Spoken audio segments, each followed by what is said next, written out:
Dear Ben Shapiro, I've watched a lot of your videos for a long time, and I've heard a lot of your comments regarding the deficit and spending. You've talked about the idea of, how there were no wars under Trump. That's a common thing that we hear a lot of right wingers saying, right? There were no wars under Trump, right? Implying that you are actually anti-war and you actually care about war, right? That's the implication of those statements, right? Why else would you keep commenting there was no wars under Trump if unless you actually care about wars? That being said, right?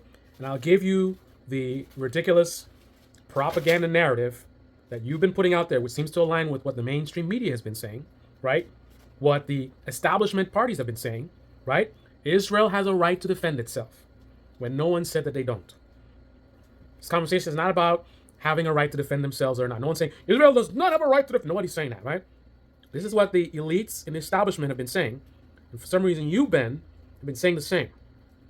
With that being said, I'll give you that, right? Let's go along with the Israel has a right to defend itself. So I'm going to, for the sake of this argument, I will agree with you. Israel has a right to defend itself.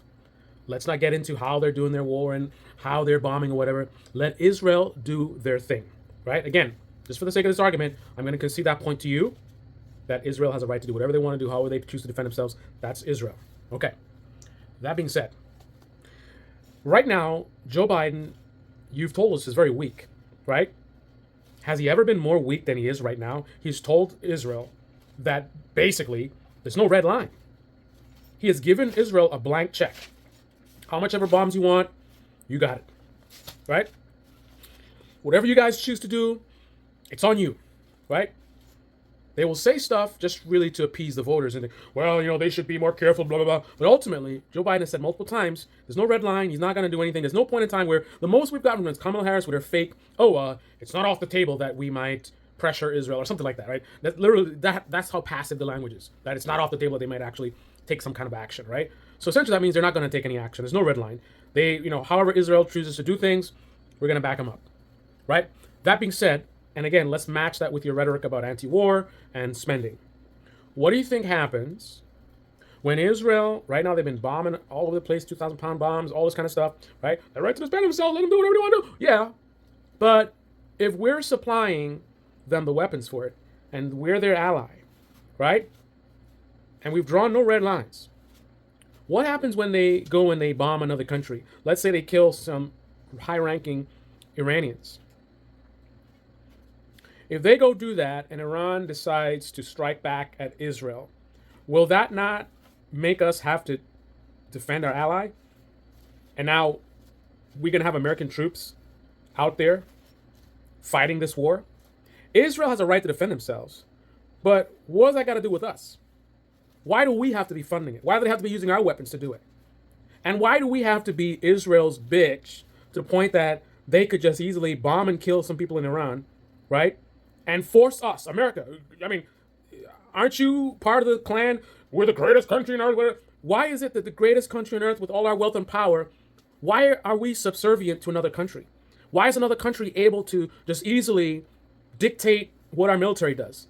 They go, okay, you know what? I want America to fight with Iran. So I'm going to go kill a bunch of people in Iran, and then America's going to come to the rescue, and now America's going to be... Like, what?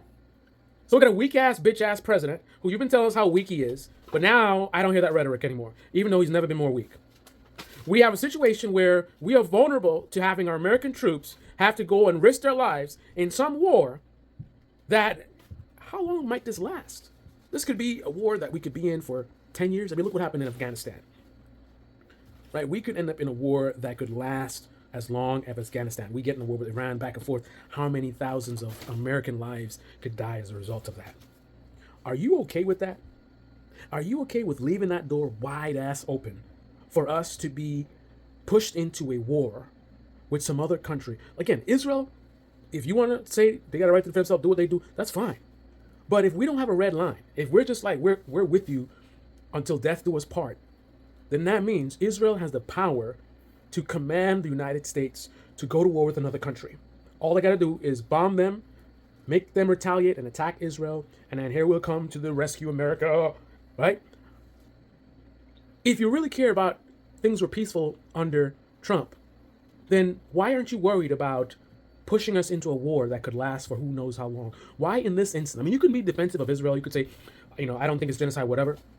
But for you to not be attacking Joe Biden on how weak he is, for you to not be talking about we should stop sending them bombs, stop sending them weapons, that says to me that you don't care about us going to war. You don't care about our troops going out there and losing their lives. You don't care about billions of dollars. I mean, we're already spending a lot of money right now, but think about the money we're going to spend if we get caught up in a war because of Israel. Think about a decade from now, we're still at war with some country because of what Israel is doing right now. A decade. How much money would we spend in a decade? How many lives would we lose in a decade? Why is it that you are so quiet about this possibility? You ain't worried about that. The only reason that could be is if you don't actually care about, things were peaceful under Trump, right? That's just rhetoric, pandering to our audience. Ultimately, you don't care whether we go to war or not because you're not the one that's going to lose your life, right?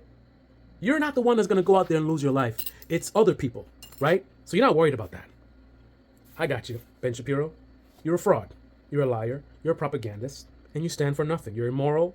You're an online parasite, just like most of the people in American media, whether mainstream or independent, but especially independent media, where it's no holds barred, anything for views, right? Our lives are nothing more than content for parasites like you, Mr. Ben Shapiro.